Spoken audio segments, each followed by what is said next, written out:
just arrived in Italy and I managed to finish my first book already, which was the Gustav Sonata by Tremain. I managed to read this whole thing on the plane, which was about 3 hours, so that was really handy.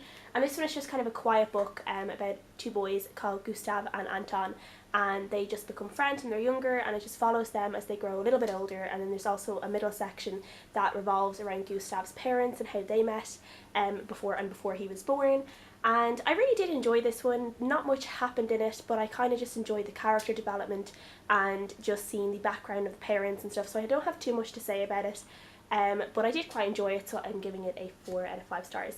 So I don't know what I'm going to be reading next, but I will let you guys know, and I'll try and maybe put in some clips being in and around Italy if I get any nice clips.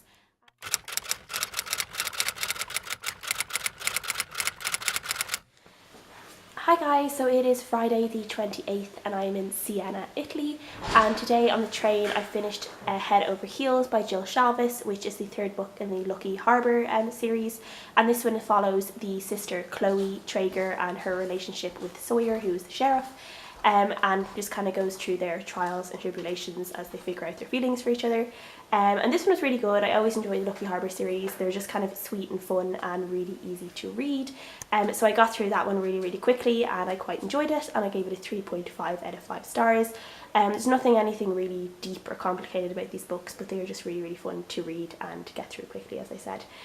So right now I am reading Wishbones by Virginia Macgregor, which is about a young girl called Feather, and she's dealing with her mum's health because her mum is like morbidly obese and won't leave the house, and she gets a bit of a scare when her mum goes into a diabetic coma, and she decides that it's her mission to basically make her mum healthy again, and she's dealing with that.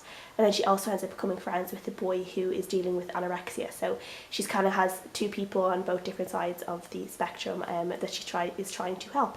So I'm enjoying this one at the moment. I'm not like crazy about it, but it's not too bad so far, so I'm looking forward to seeing where it goes. But I will update you guys when I finish that. Hi guys, it is Saturday night and we are still in Siena, and last night I finished Wishbones by Virginia Macgregor, and this one was the one about the girl who's helping her mum who was morbidly obese. And she ends up kind of finding stuff out about her mum's past and kind of the trigger for her mum's obesity, and for her mum's her mum kind of has a lot of phobias about swimming and meeting new people and going outside and stuff like that, so she has a lot of problems, but she ends up kind of finding out the mystery behind all of those. I did enjoy this, but it wasn't great. I gave it kind of a weak 3 stars. There just seems to be a lot in it, and I felt like it was trying too hard to include a lot of things, and I don't think things should have worked out as easily as they did in the end. I don't think it was as realistic as it could have been. So it was okay, but it wasn't great, so I gave it a 3 out of 5 stars. And yeah. Do you want to talk about you? No. It's the what are you reading? The Martian by Andy Weir for the 14th time.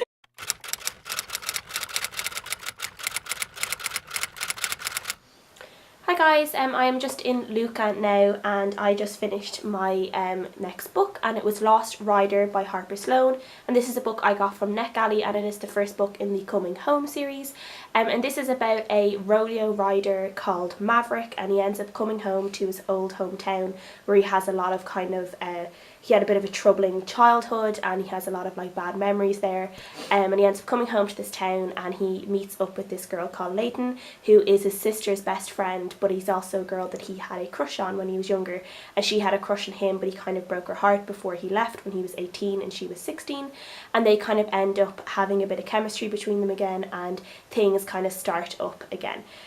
So this is very much a romance story. There wasn't really much else to the story apart from the romance, but I did quite like it. It was just one of those easy reads. It had some of those scenes full of chemistry, which are always kind of fun to read. There was a little bit of slut shaming at the start. He kind of slut shamed her at first a few different times when he didn't realise it was her, and he kind of made comments on what she was wearing and stuff like that, which I didn't really like. And there was another scene where there was these 2 other girls, and he also called them sluts and whores because he said that they were wearing what hookers would wear. And so there was a few comments like that Maverick made that I really didn't like during the book, very slut shaming comments, and some things that Leighton said as well about other girls in the town were quite slut shaming as well, so I didn't like that at all. But overall I did enjoy just the chemistry and the relationship. A lot of their conversations they seem to repeat as well. It seemed like they had the exact same conversation over and over and over again, and there wasn't so much of kind of this like plot point between their like with their relationship. It kind of started and then there was nothing really that riled it up in the middle. It kind of kept going. There was no big bust up where, you know, they had to forgive each other or they had some like kind of obstacle, which I was kind of expecting, and I was surprised that there wasn't one of those.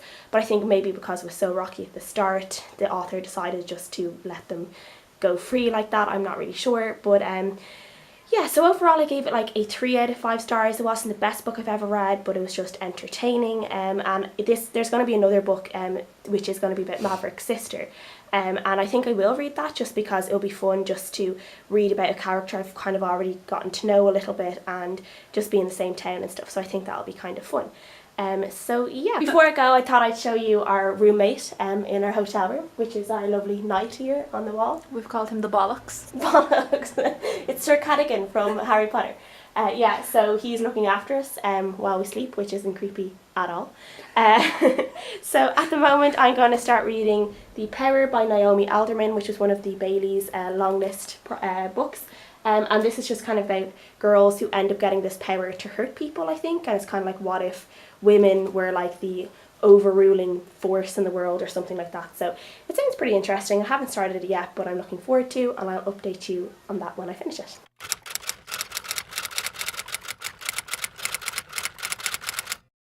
Hi guys, I am just in Venice at the moment and I've just finished The Power by Naomi Alderman, and I've given this one a 4 out of 5 stars. This is like a strange kind of dystopian kind of book where women develop these things called skeins, and it's basically where they're able to give other people electric shocks. So women end up becoming really powerful, and they kind of start overthrowing men in some instances, and there's some countries where obviously women have been treated really badly, where that kind of gender power is completely overturned and women end up becoming more in control.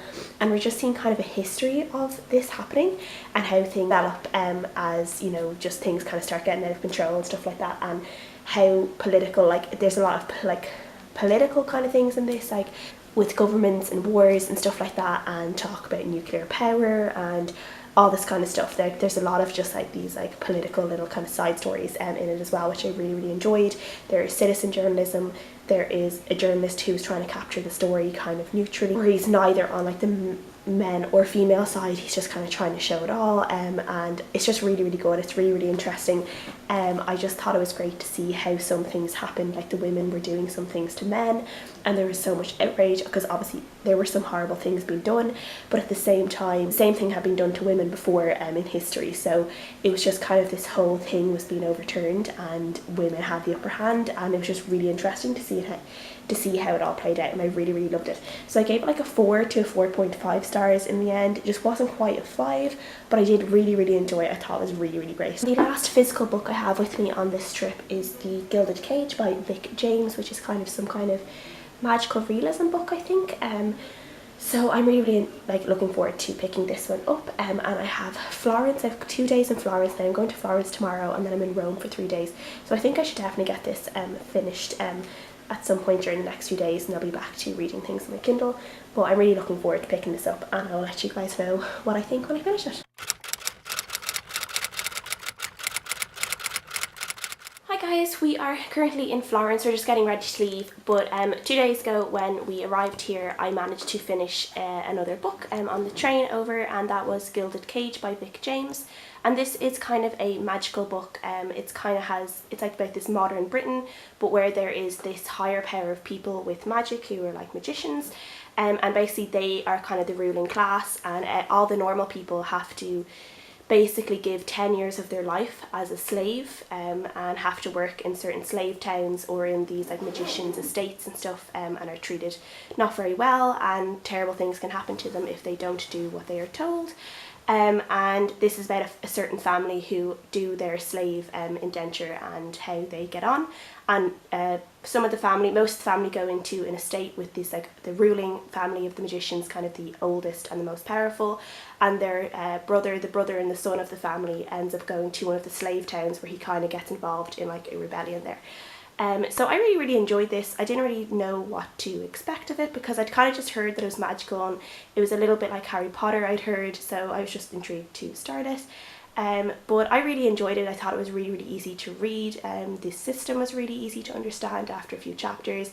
You really kind of get a hang of how they use their magic, which they call skill, and how the kind of system works with the slave, 10 years as a slave and stuff like that. So I really enjoyed that one.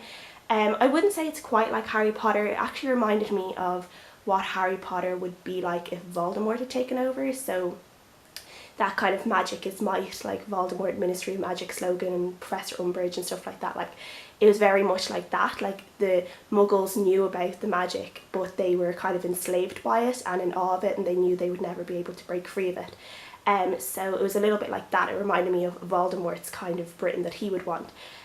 So that's what I thought the kind of comparisons would be, but everything else is like very different. So but I still did really enjoy this, and I gave it a 4 out of 5 stars because I just really enjoyed my reading of it. I read it really fast within a day, and I can't wait to get onto the second book and see what happens. So at the moment I'm reading 2 different books. I'm reading Red Sister by Mark Lawrence on my Kindle. This is an adult high fantasy book about a girl called Nona who is training to be this type of nun called a Red Sister, where she's basically really good at fighting. And then I'm also reading the 3rd book in the Miss Peregrine's Home for Peculiar Children trilogy, The Library of Souls, which I have on my phone, which I got from my library app. So I'm reading that at the moment. I'm about 50% through that, and I actually am enjoying it more than I enjoyed the other 2, because you guys know I'm not a huge fan of Miss Peregrine's. But I am enjoying where it's going, and I'm hopefully going to be finishing that within the next day or 2. So I will let you know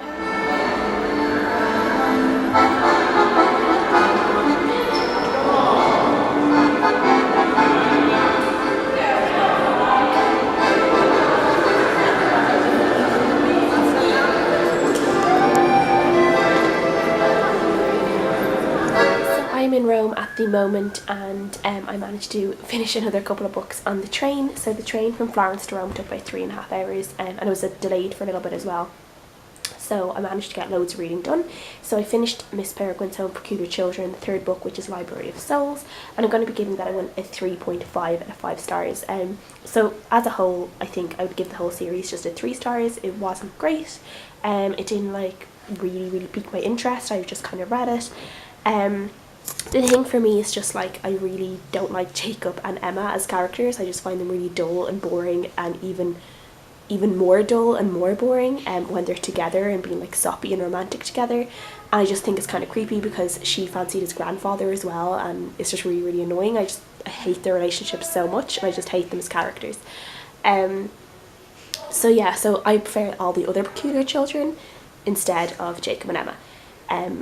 So yeah, so I did enjoy this one a lot more. I enjoyed the story a lot more and where it went. And even though Jacob and Emma were like the main characters in this one and the others didn't show up as much until the end, I still ended up enjoying it a lot more than I did the other 2 books. So I'm giving this one a 3.5 out of 5 stars.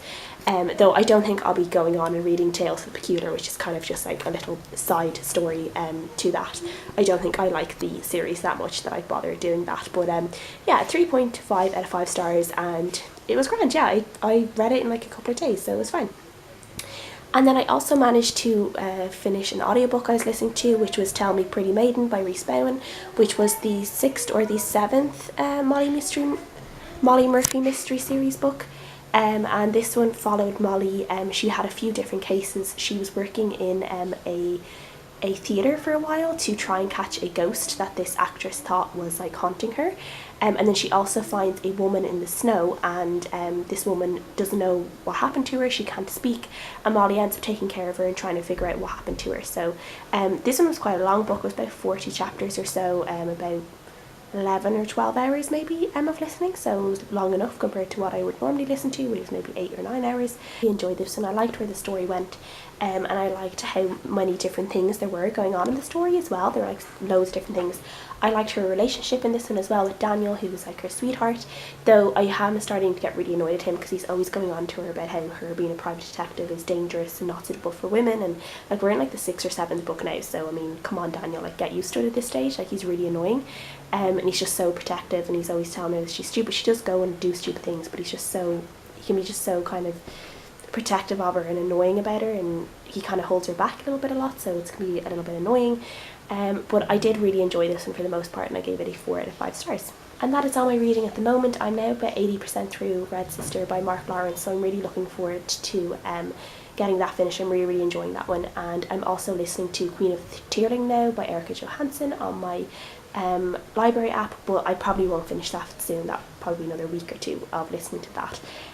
So yeah, I will let you guys know how I get on before the rest of it. Hi guys, it is Wednesday night, and obviously I'm still in Rome, and we were just out for dinner, though it didn't last too long because it wasn't really good. And yeah, so we're back in the room and decided that I might as well do a quick vlog and let you know what I finished reading today, which was Red Sister by Mark Lawrence. As you guys know, I've been reading this, and I really enjoyed it. I gave it a 4 out of 5 stars. I think the first half of the book was a 5 out of 5 stars for me. I really enjoyed it. I really enjoyed the build up about Nona, the main character's life, and I love Mark Lawrence's writing anyway, but I was really happy to see him finally have a main character who was female and a story that had mostly female characters. There's very few male characters in this book because it's mostly set in a convent where everyone is obviously female. And I just really enjoyed seeing him develop characters who were female, and from quite a young age as well. Now when we first meet Nona, she's only about 8, and by the end of the novel she's only about 11 or 12, so she still has quite a lot of growing up to do. So I am eager to see how that happens in the later books and how Mark Lawrence develops that, turning her into a girl into a young woman. I think that'll be really interesting, as I've seen him do it with Jorg in the Prince of Thorns series, but obviously he is male, so he is quite different. He's going through a lot of different experiences than a female character would, so I am eager to see how that happens, but that obviously is with later books and not this one. But with this one, again, as I said, I really enjoyed the first half. The second half slowed up a little bit for me and probably didn't hold my interest quite as much. I felt a little bit underwhelmed by the ending. It just kind of ended and I just would have liked a little bit more. I'm not really sure what, but it definitely kept me intrigued. There were some things, we saw a few glimpses of the future at 3 different points in the book, and I found some of it a little bit predictable and I could guess it. But it was still intriguing and it still left me wanting a lot more, and I am really looking forward to reading the rest of the series. So I haven't decided what I'm going to be reading next. I need to decide that tonight or tomorrow, and if I obviously finish that before I get home, I'll let you guys know, which I probably will because we have another few days left. So yeah, that's it, and I'll update you guys again.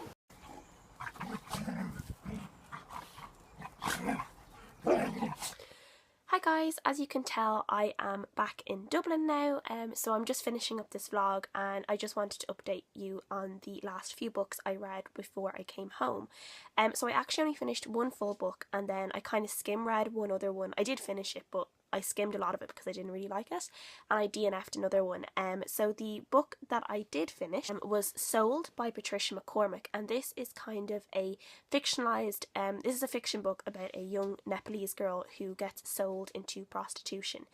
So it's basically like sex trafficking, and she ends up being kind of enslaved in this house in India where she's used as a prostitute, and it's basically her story about how that came about and how she kind of survives it. And even though this is a fiction story, this is obviously based on a lot of true stories.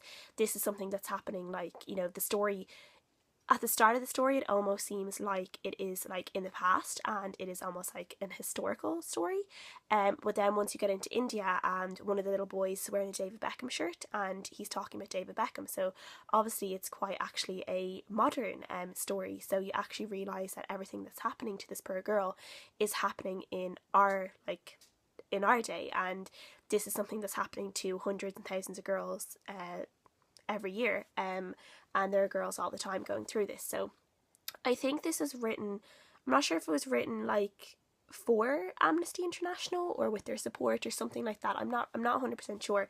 But the author obviously did go in and speak to a lot of women who've been through this and got their opinions. So I think it's quite a truthful account, even though it's obviously not own voices or anything like that. But it was really, really powerful. I gave it 4.5 out of 5 stars. I just thought it was an extremely powerful book.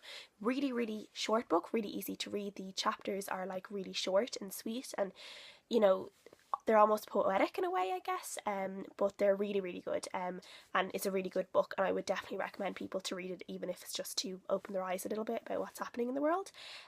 So yeah, I really enjoyed that one, 4.5 out of 5 stars. And the next book that I did finish was Nantucket by Nan Rossiter. And this book I gave a 1 out of 5 stars. This is one I've had from NetGalley and I've had for a really long time, and I just kept telling myself to go and read it, and I eventually did. And this book is basically like all of Nicholas Sparks' books almost in one. So it's very similar to The Notebook, and the start of it is like these two teenagers fall in love, he's like kind of almost like he's like a boat repairman, I guess, so he's like basically like a carpenter like Noah, and then she's from a rich family like Ali, and then they fall in love, and then they end up they break up because her parents break them up and take her away, and stop all the contact between them like The Notebook.